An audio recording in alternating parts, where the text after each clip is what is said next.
Olá, eu sou Lucas Stanislau e esse é o BDF Entrevista. O maior conflito armado que o Brasil já se envolveu voltou a ser tema de discussão nas últimas semanas. A Guerra do Paraguai, ou a Guerra contra o Paraguai, ou ainda a Guerra Guaçu, a Grande Guerra, como os paraguaios chamam o conflito, é o nosso tema de hoje. E para descobrir quem são os mocinhos, quem são os vilões, ou para desconstruir essas categorias, a gente recebe aqui o professor de História do Brasil da USP, Rodrigo Goiena Soares. Professor, obrigado pela sua presença aqui no BDF Entrevista. Tudo bom, Lucas? Como vai? Eu que agradeço o convite em primeiro lugar. Feliz de estar aqui Tudo, com você.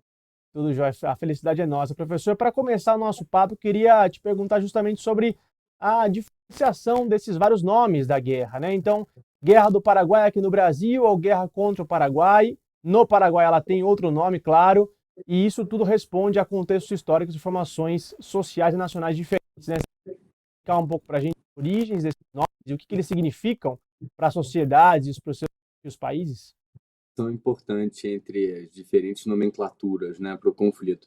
Embora para nós brasileiros seja menos problemática essa diferenciação, ou pelo menos, né, o nome usual Guerra do Paraguai, do que para os nossos vizinhos paraguaios. Né? A historiografia brasileira, usualmente, historiografia sendo nada mais do que a forma como se escreve a história, né? E os nomes que damos historiadores e historiadoras aos fatos históricos, enfim, as análises que fazemos.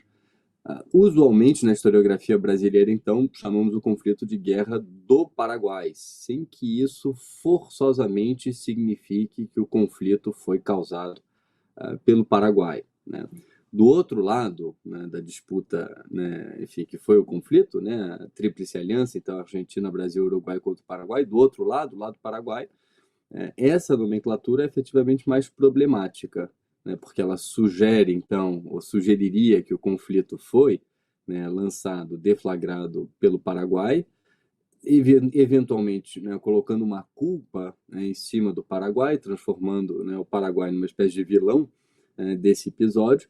E é claro que essa denominação é problemática, então, especialmente Paraguai, tendo visto que o Paraguai saiu derrotado, né, do conflito. Né. Novamente, né, do ponto de vista das eventualmente acepções mais diplomáticas, né, mais oportunas, do ponto de vista historiográfico, talvez o melhor fosse chamar o conflito, tendo em vista a resistência paraguaia, né, o incômodo paraguaio, o ideal seria chamar o conflito de Guerra da Tríplice Aliança contra o Paraguai, né, de maneira a manter uma certa neutralidade, não apontar de saída, né, um culpado, né, pela eclosão do conflito. Claro, a Tríplice Aliança entendendo esse conjunto de países, o Brasil, Uruguai e Argentina. E eu queria, professor, que a gente entrasse um pouco nas realidades históricas que cada um desses países vivia ali na segunda metade do século XIX, quando o conflito aconteceu. Ou seja, a Argentina ainda em disputas muito locais, com fronteiras pouco definidas, o Estado Nacional ainda em disputa. O Uruguai ali entre uma disputa entre blancos e colorados, que deu muito tom do conflito, né, do que foi esse conflito. Uhum. E o que era o Paraguai também, né? O que era esse governo do Marechal Solano Lopes, o que caracterizava a realidade política e econômica do vizinho Paraguai. A gente pode medir a eclosão do conflito, ora por causas pontuais, né, ora por causas de longo prazo. E, eventualmente, o que melhor explica a eclosão desse conflito dessa magnitude, dessa proporção. Né? Claro que as estatísticas variam, mas algo em torno a 500 mil, 600 mil pereceram nesse conflito, provavelmente um dos conflitos mais sangrentos do século XIX. Tá? Pelo menos pensando nos conflitos internacionais no século XIX, tirando as guerras napoleônicas no início do século, a Guerra do Paraguai levou a medalha de ouro, eventualmente empatando com a Guerra da Crimeia, que se deu em meados da década de 1850. A Guerra do Paraguai só perde para a rebelião Taiping na China, a revolta dos Uhum. Cipaios na Índia ou a Guerra de Secessão nos Estados Unidos. Mas ainda assim, medalha de ouro, de prata ou de bronze levou esse conflito, né, por assim dizer. Conflito de imensas proporções que, portanto, né, dificilmente poderia se resumir a uma causa pontual apenas. Né.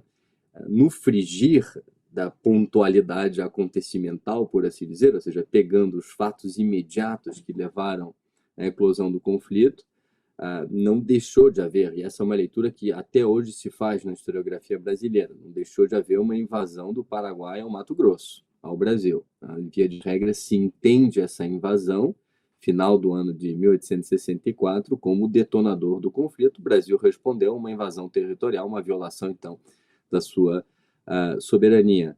Agora, né, pontuar assim as coisas, de alguma maneira ou de outra, é como se disséssemos que a Segunda Guerra Mundial estourou tão somente quando a Alemanha invadiu a França. E não Uhum. dizemos isso.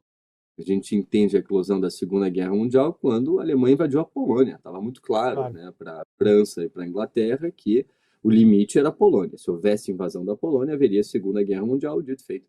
É efetivamente o que aconteceu. O que eu quero dizer com isso? Né? Que o ultimato paraguaio havia sido dado. E o ultimato paraguaio era um ultimato segundo o qual, se houvesse intervenção militar do Império do Brasil no Uruguai, o Uruguai naquele momento governado pelo Partido Blanco, que era o Partido Nacionalista, em aliança com a Assunção, com o Paraguai, portanto, se houvesse invasão brasileira, haveria resposta paraguaia. Dito e feito. O Brasil Uhum. invadiu efetivamente o Uruguai e estávamos a 2 passos, né, da formalização, por assim dizer, do conflito. Ou seja, no fundo, a invasão brasileira ao Uruguai foi uma espécie de azeite, né, na engrenagem das alianças sistêmicas daquele momento, que efetivamente posicionou de um lado a Tríplice Aliança e do outro lado o Paraguai. Agora, há interesses estruturais por trás dessas alianças, né, que se constituíram nesse momento, dessa balança de poder na Bacia do Prata, tal como constituída nesse momento. E, de fato, são interesses de longuíssimo prazo no século XIX, que tem tudo a ver com a formação, como você mesmo dizia, Lucas, né, dos Estados Nacionais platinos, aí incluído o Brasil, no século XIX. Né?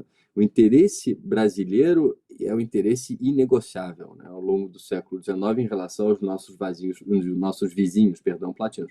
E é um interesse que dizia respeito à livre navegação dos rios da Bacia do Prata, né? Especialmente, então, os principais caudais da Bacia do Prata, o Rio da Prata, o Rio Uruguai, né, o Paraná e o Paraguai, efetivamente. Isso por uma razão muito simples, né?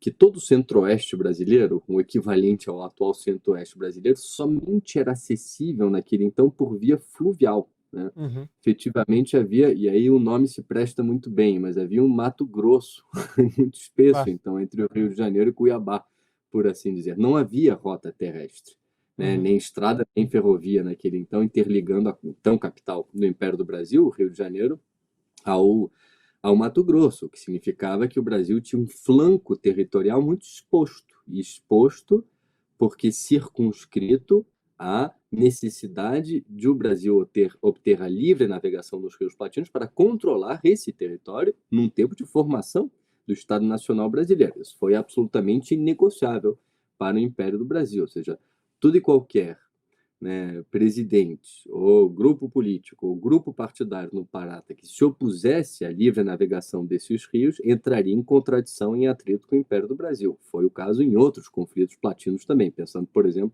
no Juan Manuel de Rosas, da Claro. Confederação Argentina, anos antes, que foi muito ríspido, né, quanto aos pleitos brasileiros quanto à livre navegação nos rios platinos. Isso do ponto de vista dos interesses estruturais brasileiros resumidos, por assim dizer. Né? Do Claro. ponto de vista argentino, o interesse estrutural naquele momento, como você mesmo dizia, era consolidar o Estado Nacional Argentino, de Uhum. fato. Né? O Estado Nacional Argentino não era um dado naquele então, embora tivesse surgido recentemente naquele então, em 1861, a República Argentina tal qual hoje a conhecemos. Né?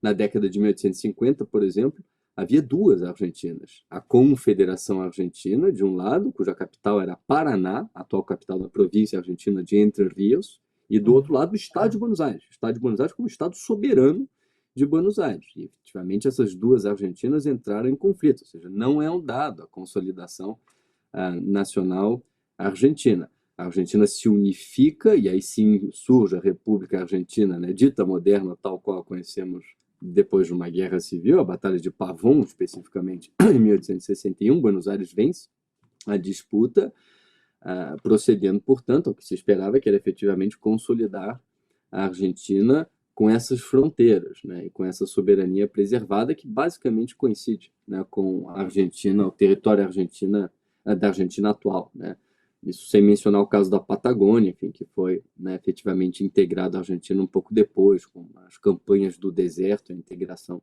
desses territórios à Argentina.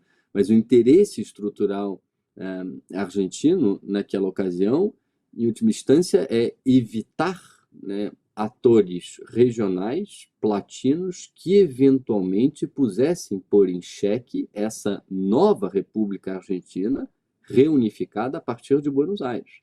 As Uhum. elites do norte da Argentina eventualmente poderiam estabelecer alianças, quem sabe com paraguaios, para vingar-se, no fundo, da sua derrota em relação a Buenos Aires. O grande temor do Mitre naquele momento era preservar essa Argentina, sob a batuta então, de Buenos Aires e com essa dimensão territorial especificamente. Né? Do ponto de vista uruguaio, né, especialmente pensando no Partido Blanco que estava no poder naquele momento, o interesse fundamental era evitar, né, que o Uruguai se tornasse novamente, porque havia sido na década de 1850, que o Uruguai se tornasse novamente uma espécie de protetorado do Império do Brasil. Os Claro. blancos haviam sido derrotados, não exclusivamente, né, mas também pelo Império do Brasil, no início da década de 1850. E o Brasil foi absolutamente agressivo, né, com o Uruguai, a derrota do Manuel Uribe, né, o presidente Sim. Blanco naquele então. O Uruguai estava em guerra civil desde 1839, foi o caso até 1851, mas o Brasil impingiu ao Uruguai uma série de tratados desiguais, poderíamos dizer, que virtualmente transformaram o Uruguai numa espécie de semi-protetorado brasileiro, pelo menos. Inclusive, o Brasil se arrolou o direito de intervenção militar caso os blancos voltassem ao poder. Portanto, o Império do Claro. Brasil forçando o fato de os colorados, né, uruguaios estarem no poder por uma simples razão, que os colorados uruguaios eram justamente favoráveis, né, à livre navegação do rio Uruguai, né, Claro. notadamente isso interessava o Brasil, coisa que não era o ponto dos blancos. Os blancos tinham E uma o posição Partido muito Blanco fazia sua plataforma muito em base a se colocar em contrário a essa pressão brasileira, né, professor? Era a exatamente, plataforma do Partido Blanco era quase anti-brasileira, né? Nacionalista e totalmente anti-intervencionista, né? totalmente anti-brasileira. Né? Quando o Bernardo Berro Blanco vence a presidência, as eleições, né, para a presidência da República no Uruguai em 1860, a primeira coisa que ele faz foi rasgar, né, esses tratados desiguais de Sim. 1850. No ato Acabou, público, né, inclusive, né? no ato público, né, acabou a imagem do Uruguai semi-protetorado brasileiro. E, evidentemente, isso despertava, né, para o Brasil a possibilidade de uma nova correlação de forças na Bacia do Prata que significasse um fechamento dos rios platinos à navegação imperial, né, do Brasil, é claro. E Né? houve, inclusive, perseguição a brasileiros, né, professor? Inclusive, assassinatos, milícias blanquistas que perseguiam e assassinavam brasileiros, gaúchos brasileiros no Uruguai, né? Sem dúvida, um fato totalmente recorrente era encontrar, por exemplo, na fronteira entre o Uruguai e o Rio Grande do Sul, né, portanto o Brasil, brasileiros decapitados com o RG da época imperial enfiado na Uhum, boca, né? uhum. Esse é o naipe do anti-brasileirismo, por assim dizer, né? E que dá o O tom também Uruguai do também, nível de violência daqueles tempos, né? A gente também não pode esquecer que o próprio na Argentina, né? As guerras sucessivas, as guerras civis na Argentina eram de maneira extremadamente violenta, né? Agora, professor, o senhor citou o Rosas também. Tem um episódio prévio a tudo isso, que é quando o pai do Solano Lopes, né, tá na presidência e o próprio filho do Solano Lopes, que depois vai ser presidente, conduz uma campanha paraguaia contra o exército rosista em Corrientes, se eu não me engano, né? Quanto que isso também foi se dá para dizer que é uma antessala, que preparou o campo, que deu o tom que poderia indicar ali que a guerra era inevitável, né? A guerra do Paraguai ou a guerra da Tríplice Aliança contra o Paraguai seria inevitável. não foi uma ação, né, declaradamente aberta contra Buenos Aires. Houve hesitações, sem dúvida alguma, mas você acerta, me parece, Lucas, quando você, né, insinua por essa via que alianças eram possíveis, e de fato foram constantes, né, na Bacia do Prata. E essas alianças faziam a balança de poder platina pender para um lado ou para o outro. E esse era o grande temor argentino, né, do qual falávamos agora há pouco, que houvesse um conluio de alianças que eventualmente, né, colocasse a Argentina numa posição de dificuldade. O mesmo se aplica ao Brasil, o mesmo se aplica ao Paraguai. No fundo, a gente chama, justamente voltando ao ponto, né, essa guerra de guerra da Tríplice Aliança contra o Paraguai, mas antes havia existido uma outra Tríplice Aliança, né? contra o Rosas, justamente, a tríplice certo. aliança entre o Império do Brasil, os colorados uruguaios, as dissidências do norte da Argentina, tríplice aliança contra uma dupla aliança, se você quiser, que era o Rosas, né, pela Confederação Argentina, e seu aliado Blanco, né, justamente no Uruguai. Uma tríplice aliança já havia se constituído, portanto, né, e essas reversões na balança de poder eram totalmente problemáticas para a consecução dos interesses estruturais de cada um desses estados. Tá?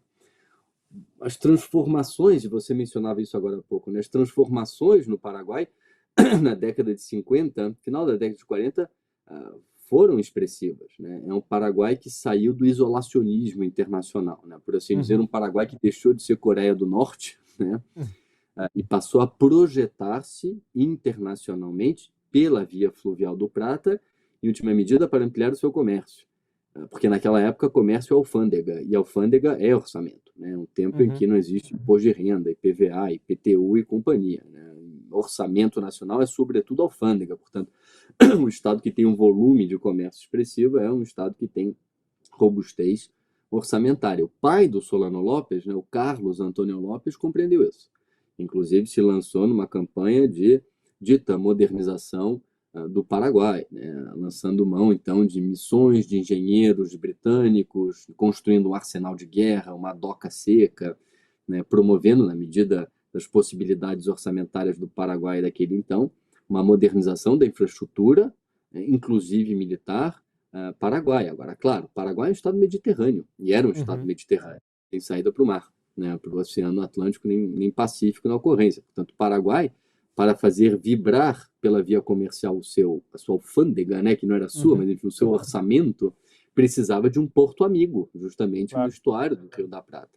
E encontrou esse porto amigo em Montevidéu do Partido Blanco, justamente, que inclusive, esse é um ponto fundamental, os blancos, temendo uma represália do Brasil, o fato de ter rasgado, né, os tratados desiguais de 1851, procuraram uma aliança com o Solano Lopes, já no início da década, com o Paraguai, no fundo, com os Lopes, né, mas francamente com o Solano Lopes. Isso foi feito por intermédio, então, da oferta que se fez aos paraguaios, e a oferta era fazer de Montevidéu uma variante comercial para os paraguaios muito mais benéfica do que Buenos Aires. Como quem diz, olha, aqui, se você passar por Montevidéu, você vai pagar menos tributo do que passando por Buenos Aires. Então, a aliança se faz, né, em larga medida, né, por essa via, entre os blancos uruguaios e os paraguaios. Sabendo que, e esse é um dado importante, né, o que é, via de regra, é um conflito que chama atenção. É um conflito que durou do final de 64 até março de 70, causando para lá de 500 mil baixas, uma guerra total, porque mobilizou, né, as sociedades, exatamente. O que durou tanto? O que teve esse custo? Isso era uma tríplice aliança contra o Paraguai. A gente perde um pouco de vista, né, o fato que essa campanha de modernização, né, paraguaia se fez expressivamente pela via militar. Né? Às vésperas da eclosão do conflito, o Paraguai dispunha de 60 mil homens aquartelados. O Império do Brasil dispunha de 18 mil homens aquartelados. Pra você ter uma ideia, o Lincoln, quando estourou a Guerra de Secessão nos Estados Unidos, não dispunha de mais do que 20 mil homens. O Paraguai tinha 3 vezes esse número, 60 mil homens. A guerra ia durar um bocado, né? Efetivamente. Claro que a taxa de reposição brasileira era outra do que a Paraguai, mas tudo acenava para um conflito muito difícil. Claro, sem dúvida. Professor, queria aproveitar para entrar na polêmica da atualidade, talvez, que seja o motivo pelo qual estamos aqui, para tentar comentar um pouco as tensões que se geraram, que voltaram a ascender entre Brasil e Paraguai. O presidente Lula, no final do mês passado, no final do mês de julho, deu algumas declarações dizendo que era necessário reinvestir em defesa, né, ampliar o orçamento da defesa do Brasil, porque ainda que sejamos uma nação de paz, nunca se sabe o dia de amanhã, como por exemplo, e aí fez a citação histórica, um dia o Paraguai decidiu invadir o Brasil. E aí a gente retorna à polêmica, né? Isso, claro, gerou tensões diplomáticas entre Assunção e Brasília, né? Notas de repúdio por parte de Assunção. O presidente Santiago Penha ligou ao presidente Lula, telefonou ao presidente Lula para manifestar o seu o seu descontentamento. E aí a gente retorna a essa polêmica, né? Quem invadiu quem está errado, né? Quem provocou o conflito, né? Quem deu o primeiro disparo, quem fez a primeira agressão. Mas para além disso, né? O que que isso, queria saber do senhor, o que que isso informa para a gente do ponto de vista de memória? Quanto essa ferida é uma ferida aberta, o quanto isso é preciso se rediscutir no Brasil, e o quanto que isso também informa politicamente, né, os tempos que a gente vive hoje, porque ao mesmo tempo que a gente se fala em ampliar o orçamento de defesa, se resgata essa ferida histórica que ainda está aberta. Então, eu queria que o senhor comentasse um pouco isso, né, um pouco essa perspectiva da memória, né, da Guerra do Paraguai. A memória da guerra tem um peso completamente diferente, né, para o Paraguai do que para o Brasil, né? Por isso, uma declaração como essa causa, né, tanto rebuliço ou estupor no Paraguai, muito menos no Brasil. Talvez a colocação tenha sido um pouco infeliz, né, por parte do nosso presidente Lula, mas ao mesmo tempo parece que não houve nenhuma intenção nessa fala quanto a voltar, né, à memória das causas da guerra do Paraguai e transformar o Paraguai num vilão, né? Não era essa a intenção, me parece, de maneira nenhuma, né? Sobretudo porque a ideia era justificar pela via histórica, né, de alguma forma ou de outra, algo que realmente é urgente no Brasil, efetivamente, que é repensar a nossa defesa, né, tendo visto os desdobramentos recentes na América do Sul. Agora, justamente, né, uma frase como essa vibra de outra forma em Assunção. O Paraguai foi derrotado, né, e o custo do conflito foi colossal, né, para o Paraguai, do ponto de vista demográfico, do ponto de vista econômico, do ponto de vista político, sem dúvida alguma, né? A memória da guerra no Paraguai é muito mais viva do que no Brasil, né? Uhum. A via de regra no Brasil, né, claro, temos algum conhecimento sobre esse conflito, né, o principal conflito do qual a gente participou, mas a memória é uma memória, perdão, longínqua, né, um pouco remota, e eventualmente uma nota de rodapé, né, para a gente, como quem diz, está superado, né? Claro, Para o Paraguai é outra história, né? claro. Porque foi o Estado derrotado e o custo foi altíssimo. Então, esse comentário, no fundo, é um passant do Lula, sem outras intenções do que escorar-se num episódio histórico, né, com um objetivo diferente, gerou efetivamente, né, no Paraguai uma espécie de efeito de dedo na ferida. Também porque o presidente paraguaio, né, ao protestar, ele está olhando para dentro do Paraguai, né? Uhum. Se ele não tivesse dito nada a respeito dessa declaração, eventualmente ele estaria endossando-a, o que Claro. internamente no Paraguai tem um efeito muito negativo. A Sim. identidade paraguaia, ela se fez a partir dessa derrota. Então, acusar, ainda que implícita, indiretamente, o Paraguai de vilão, mexe nessa Uhum. ferida. Evidentemente, a presidência paraguaia reagiu, talvez um pouco, né, ríspido demais, tendo em vista, né, as relações entre o Brasil e o Paraguai, mas me parece que as coisas já voltaram a entrar cada vez mais Sim. nos eixos, sobretudo porque há outras urgências, né, expressivas nas relações entre o Brasil e o Paraguai, né? A ponte bioceânica, por exemplo, Sem né? A dúvida. população brasileira, é claro, no Paraguai, ou ainda o anexo C do Tratado de Itaipu, né? A As revisão tarifas de da venda, Itaipu. Uhum. exatamente, né? Uhum. Me parece que Claro. essa urgência, especialmente pensando no anexo C de Itaipu, especialmente essa urgência fez rápida. A própria vice-presidência paraguaia, né, tentou pôr, né, enfim, panos quentes, né, Sim. resolver imediatamente a questão, né, porque efetivamente uma premissa totalmente urgente que é a renegociação do anexo C, né. Claro. Então a saída é mais rápida, me parece, para essa tensão. O senhor falou que a Guerra do Paraguai no Brasil ocupa um pouco as notas de rodapé, né? Mas ainda que para o Exército Brasileiro tem uma outra conotação, né, professor? Porque está muito ligado ao patrono, muito ligado a essa memória da vitória militar, lembrando, claro, do Duque de Caxias. Então, para o Exército, acaba que tem outra conotação, fala da Guerra do Paraguai, né? Claro, né, sem dúvida alguma. Agora, nada próximo ao que significa para o Paraguai, né, o Claro, conflito, né? Também porque o exército brasileiro teve outras incursões militares, né, no sim, século XX, na Segunda Guerra Mundial. Agora, claro, né, o grande episódio bélico brasileiro se entende efetivamente como sendo a Guerra do Paraguai. Mas, outra vez, né, o Brasil foi vencedor do uhum, conflito. sim, Então, o peso é diferente dessa memória histórica que é feita e refeita no Paraguai, notadamente, né? Inclusive, disputas partidárias, né? Muitas vezes se fazem por essa via, né? Pela Uhum. via da discussão das causas da guerra, né? O revisionismo paraguaio foi um revisionismo que procurou, penso no Oleari, por exemplo, revisionismo que procurou exaltar a figura do Solano Lopes, como Sim, dizendo, sim. era uma figura que procurou defender, né, a grandeza, a soberania paraguaia, colocou o Paraguai nos trilhos da modernização e o Paraguai foi, né, destruído pelo Brasil, né? E Claro. aí, é claro, o revisionismo paraguaio encontrou também o algoz brasileiro, né, o Conde d'Eu, notadamente, né, o marido Uhum. da princesa Isabel, entre outros. Então, outra vez, né, lá o tamanho da ferida é outro. Claro, claro. Eu queria entrar um pouco nisso agora, professor, sobre o que era o Paraguai e essa República Paraguaia do Solano Lopes, né? Porque, como o senhor citou, houve uma certa historiografia dos anos 60, 70 que revisitou o conflito paraguaio, seja uma historiografia brasileira, mas também argentina, pense em alguns autores até uruguaios, que fizeram essa leitura da República Paraguaia, da República do governo Solano Lopes, como um governo avançado, progressista. Alguns autores até usam o termo República Socialista.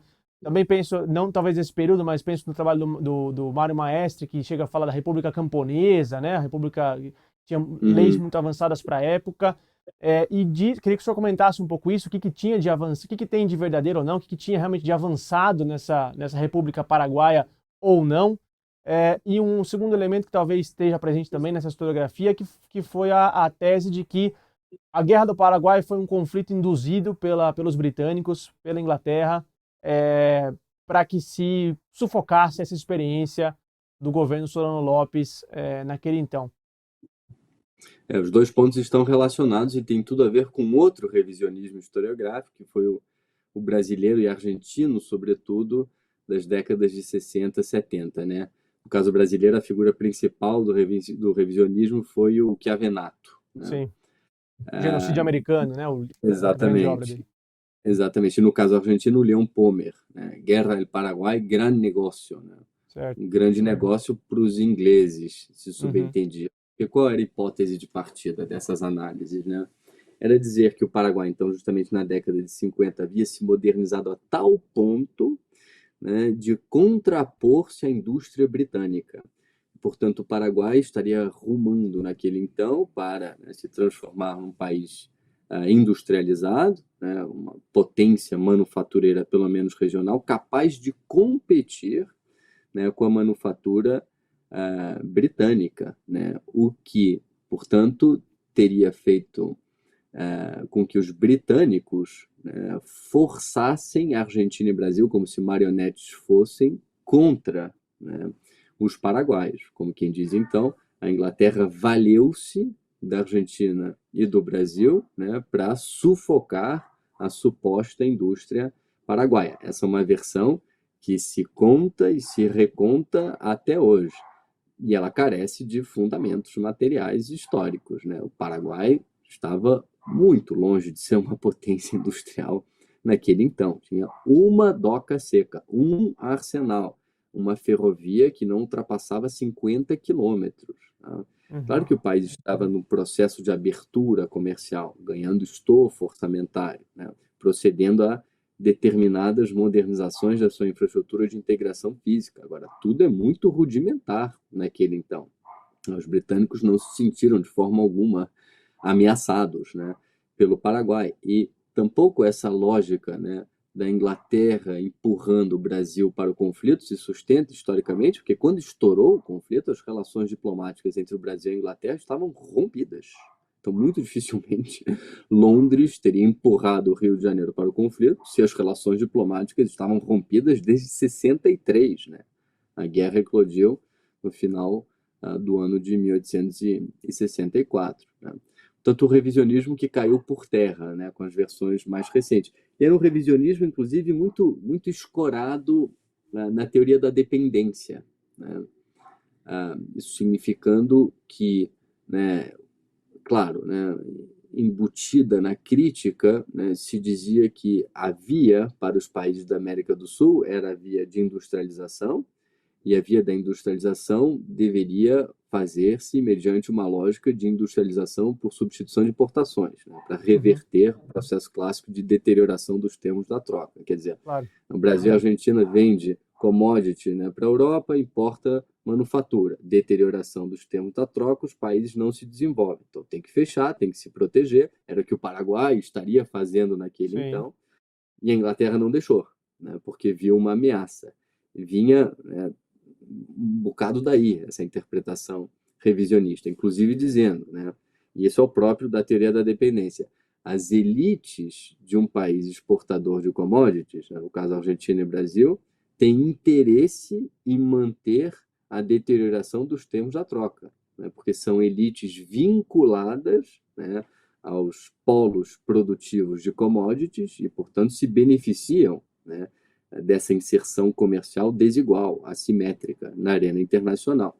Seria difícil superar essa condição de país periférico, de países periféricos, porque as elites, as classes dirigentes desses países se beneficiariam desse processo, né?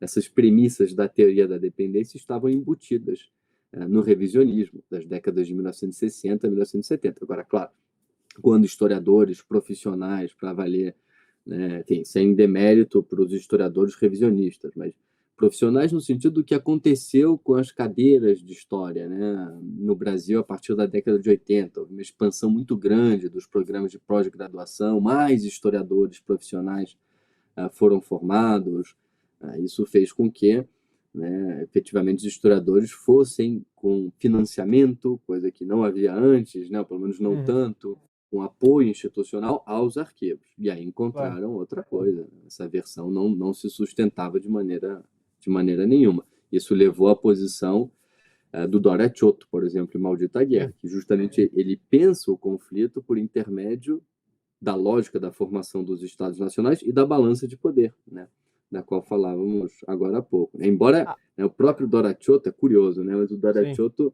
nas suas páginas iniciais, tenha talvez uma visão um pouco ríspida, né, em relação, né, ao Paraguai, né. Eu Não é ia dizer isso. O Doratiotto acaba vilanizando um pouco, né? Principalmente o Solano Lopes, né? Personificando e vilanizando um pouco o papel paraguaio, não? Uma crítica aqui minha completamente claro. é, É leiga. difícil, porque eu conheço bem o Doratiotto, é colega meu, enfim, tenho simpatia por ele, e não se tratava de vilanizar, né? O Sim, efeito procurado era o oposto, não tem sim. vilão, não tem mocinho. Ele mesmo diz isso com esses termos. Agora, a leitura que se fez, por uma imagem comparativa que ele criou nas páginas introdutórias do livro, né, Maldita Guerra, uma associação Solano Lopes com Hitler, né? Essa metáfora, por assim dizer, eventualmente tenha sido infeliz, porque foi muito mal recebida, né, no Paraguai, né? Comparar o Solano Lopes a Hitler, né? Inclusive, isso levou Claro. alguns episódios, né, do Dora Choto em Assunção, né, ser apontado do dedo, né? Esse é o Sim. nível da memória da guerra no Paraguai, né? Dora Choto, não sei se iam partir ou não para agressão, mas muito vilipendiado, para dizer, né, as coisas de forma elegante, pela população paraguaia mesmo, né? Isso que é curioso. Claro. Claro.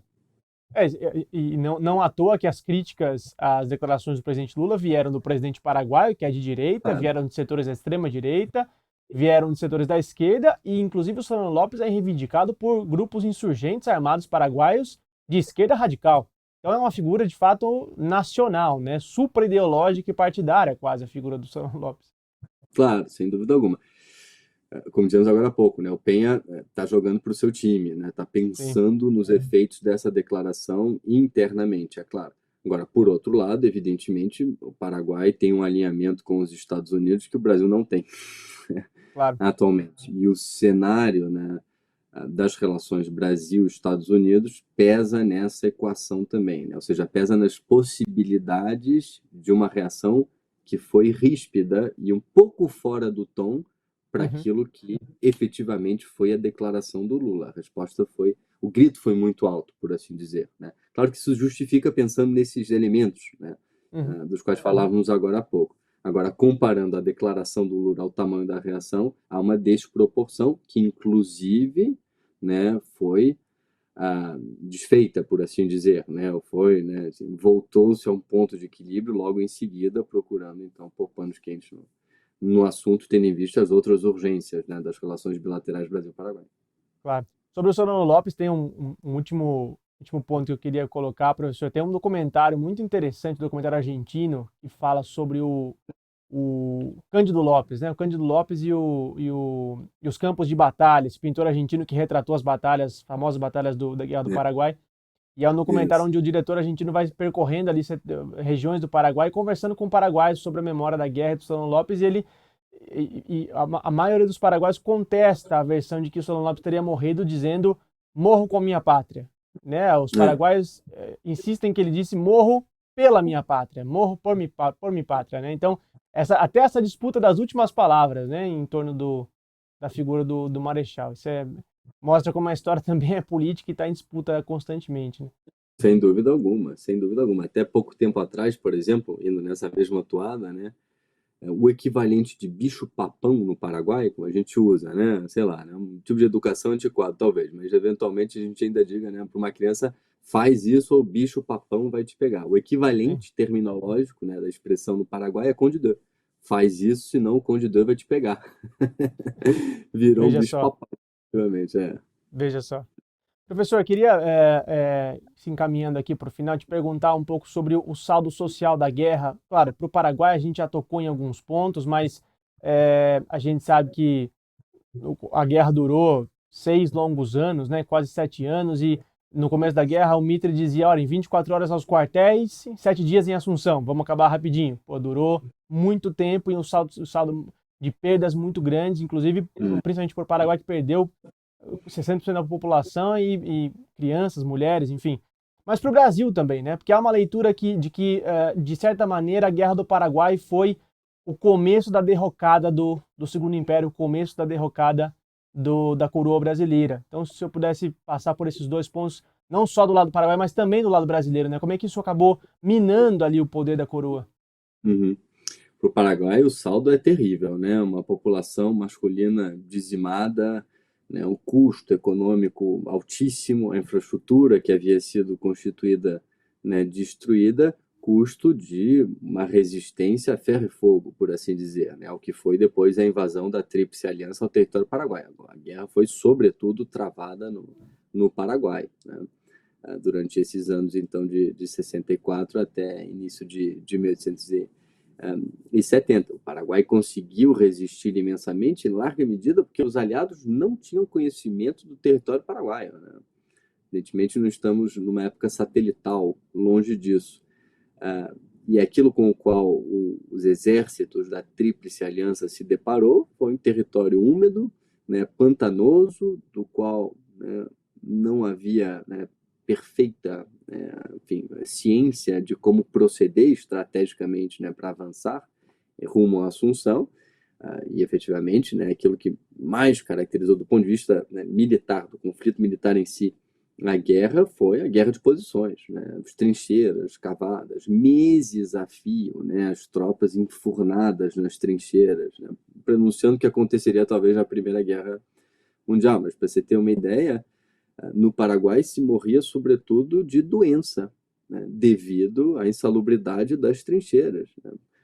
Eventualmente morreu mais combatente brasileiro de doença nas trincheiras do que combatendo efetivamente. É muito provável que sim, né? Que a doença tenha carregado mais combatente. Claro, uma coisa termina relacionada à outra. Toma um tiro, uma bala, uma ferida aberta, aquilo Uhum. contamina, um ambiente totalmente insalubre.